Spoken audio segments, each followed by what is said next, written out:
नमस्कार, मैं हूं आपका दोस्त विजय विद्रोही। आप मुझसे जुड़ चुके हैं, इसके लिए आप सबका तहे दिल से शुक्रिया। अगले 8-10 मिनट आपसे जुड़े रहने की कोशिश करूंगा। तो बंगाल विधानसभा चुनाव के नतीजे आने से पहले एग्जिट पोल को लेकर जो बवाल खड़ा हुआ है वो थमने का नाम नहीं ले रहा है। रोज नए खुलासे हो रहे हैं। अब तो देश के एक बहुत बड़े पत्रकार प्रभु चावला ने एक चैनल पर दावा किया है कि उनके पास कुछ विस्फोटक सामग्री है जिसको वो 4 मई के बाद एक्सपोज करेंगे। ये जो पोलस्टर हैं उनको लेकर उनका इशारा है कि किसके किस नेता से संबंध है, नेताओं के साथ तस्वीरें वो बाजार में लेके आएंगे, संबंध बताएंगे और भी पर्दे के पीछे की बात बताएंगे। तो हम भी दिल धड़कते अंदाज में इसका इंतजार कर रहे हैं, लेकिन बहुत सारी चीजें तो खुल ही चुकी हैं। एक सबसे बड़ी बात है कि इक्का दुक्का कोई चैनल हो जिसने किसी पोलस्टर को एंगेज किया हो कि वो उसके लिए एग्जिट पोल करे और जिसके लिए बाकायदा पैसा दिया हो, वो लाखों करोड़ों रुपए में दिया जाता है, सैंपल साइज पर निर्भर करता है। तो ऐसी चीजें सामने नहीं आई हैं। एक आध कोई चैनल ने समझौता किया हो तो पता नहीं। बाकी बड़ा सवाल उठता है कि ये जो पोलस्टर हैं कुकरमुत्ते की तरह उगे हुए, ये लोग हर 5 राज्यों में क्यों अपनी जेब से पैसा खर्च कर रहे थे आखिर, और न्यूज चैनल वालों को मुफ्त में अपना डाटा क्यों शेयर कर रहे थे? इसमें इनका क्या स्वार्थ है? इनका पैसा इनके पास कहां से आया? किसी सेठ ने दिया, किसी संस्था ने दिया, किसी पार्टी ने दिया, किसी पार्टी के समर्थक ने दिया? कुछ पता नहीं। ये चीजें क्लियर होनी चाहिए।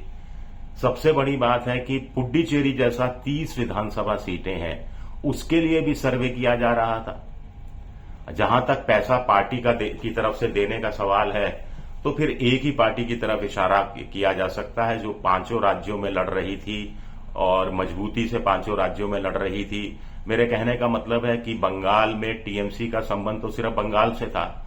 मान लीजिए बंगाल में 10 चैनलों ने सर्वे किए, जिसमें से 6 या 7 ने, करीब 7 ने बीजेपी का पक्ष लिया और 2-3 ने टीएमसी का पक्ष लिया, तो उनको पैसा किसने दिया? जेब से क्यों पैसा खर्च कर रहे थे? फिर जेब से जब पैसा खर्च कर दिया गया था तो फिर एक बड़े पोलस्टर ने खुद को एग्जिट क्यों कर लिया?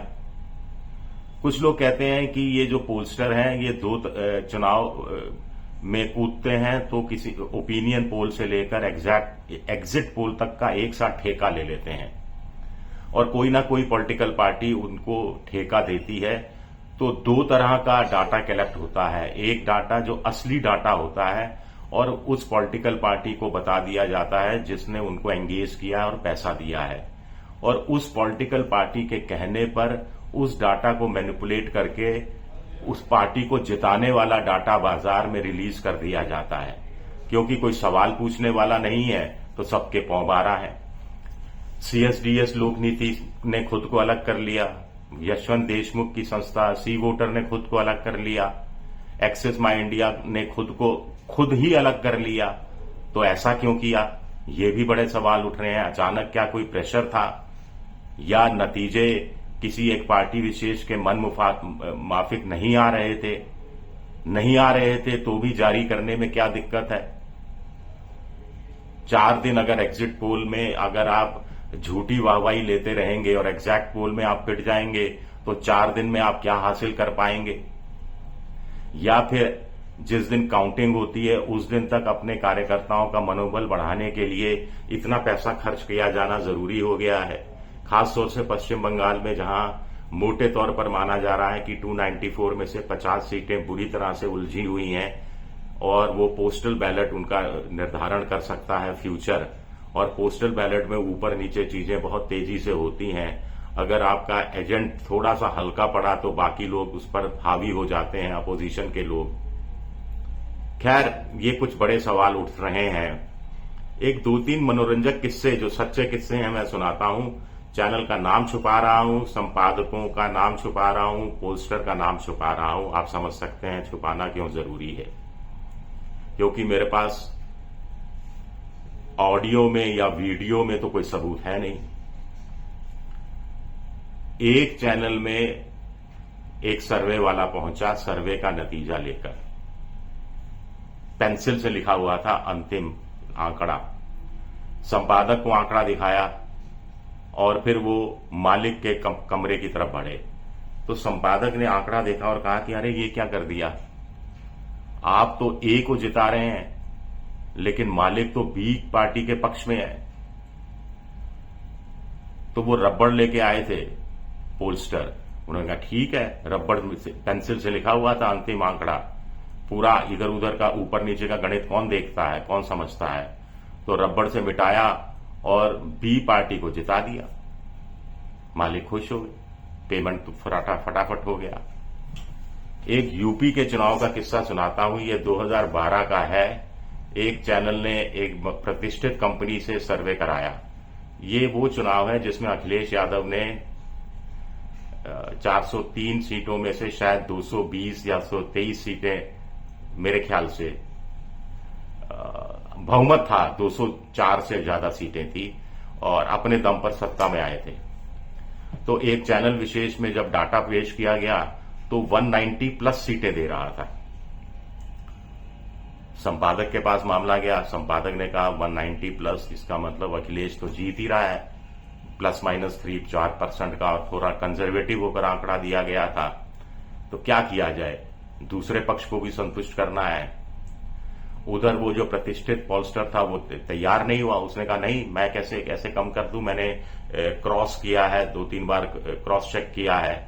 तो फिर उसको समझाया गया, मनाया गया कि चलिए ज्यादा नहीं 175 कर दीजिए आप, दूसरा पक्ष भी खुश हो जाएगा, उसकी भी संघर्ष की भावना जो है और वो बनी रहेगी, संभावना बनी रहेगी। तो वो 190 प्लस को 175 कुछ कर दिया गया। एक और राज्य का चुनाव हो रहा था, विधानसभा चुनाव का, 3 बजे तक के नतीजों, 3 बजे तक की जो सैंपल लिए जाता था उसके आधार पर 2 एग्जिट पोल आया करते थे उस समय, आपको ध्यान हो। एक 6 बजे 6:30 बजे आता था जो 3 बजे के आंकड़ों पर आधारित होता था, फिर एक अपडेटेड आता था रात के 9 बजे जो 6 बजे तक के आंकड़ों पर आधारित होता था। तो एक चैनल संभाग वाइज बता रहा था। तो एक संभाग छोटा सा ऐसा था जहां से बीजेपी का एक बहुत बड़ा नेता खड़ा हुआ था और उस संभाग में बीजेपी की 0 सीट दिखा दी गई थी। तो एक वरिष्ठ पत्रकार जो विशेषज्ञ के रूप में बुलाए गए थे, उनकी नजर पड़ी, तो उन्होंने जाकर संपादक से कहा कि अरे आपके हिसाब से तो ये हार रहा है। फिर नहीं, शायद उन्होंने ऑन एयर भी कह दिया था। फिर ऑन एयर के बाद संपादक ने अपने कक्ष में बुलाया कि आपने इतनी बड़ी बात कह दी, कैसे कह दी। उन्होंने कहा कि साहब ये तो हार रहा है आपके हिसाब से नेता, क्योंकि उस संभाग में आप बीजेपी की 0 सीट दिखा रहे हो। तो तुरंत चेक किया गया, ठीक किया गया और कहा कि गलती हो गई। ये ऑन एयर तो नहीं कहा गया, लेकिन कहा गया कि अपडेटेड आंकड़े में वो नेता जीत रहा है। तो मेरे कहने का मतलब है कि किस कदर लापरवाही बरती जाती रही है पहले भी, और अब तो पूरा मजाक हो गया है, बाजारू हो गया है। कोई भी छोटा से छोटा सैंपल हो, बड़ा सैंपल हो, उससे फर्क नहीं पड़ता, सैंपल में अनुपात ठीक होना चाहिए, मेजर चीज ये बात है।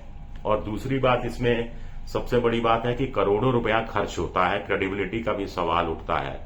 अब कोई पोलस्टर अपनी क्रेडिबिलिटी को खुद, मतलब अपने गले में मरा हुआ सांप कोई पोलस्टर खुद कैसे डालने के लिए तैयार हो सकता है?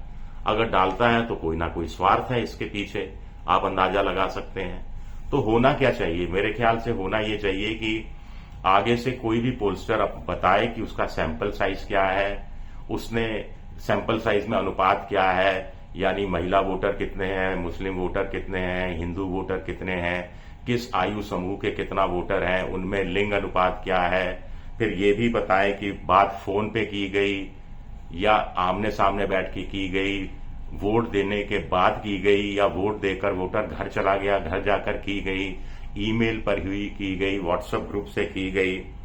ये भी बताना चाहिए कि 10 में से कितने लोगों ने सीधे सीधे जवाब दिए कि ए को वोट दिया था या बी को दिया था या सी को दिया था, या कितने लोगों ने इशारा किया। ये भी बताना चाहिए कि उनकी कंपनी को फंडिंग किसने की है, इससे पहले किस नेता के लिए वो सर्वे कर चुके हैं, क्या ये सर्वे सिर्फ किसी पार्टी के लिए किया जा रहा है या सार्वजनिक जनता के हक में किया जा रहा है, कौन फंड कौन रेज कर रहा है, कोई बैंक है, कोई व्यक्ति है, कोई संस्था है, तमाम चीजें बताई जानी चाहिए, तब जाकर लोगों का यकीन होगा। शुक्रिया, बहुत बहुत शुक्रिया मेरा वीडियो देखने के लिए। पसंद आए तो लाइक कीजिए, सब्सक्राइब कीजिए, शेयर कीजिए। आप मेंबरशिप ड्राइव में भी जा सकते हैं। शुक्रिया, बहुत बहुत शुक्रिया।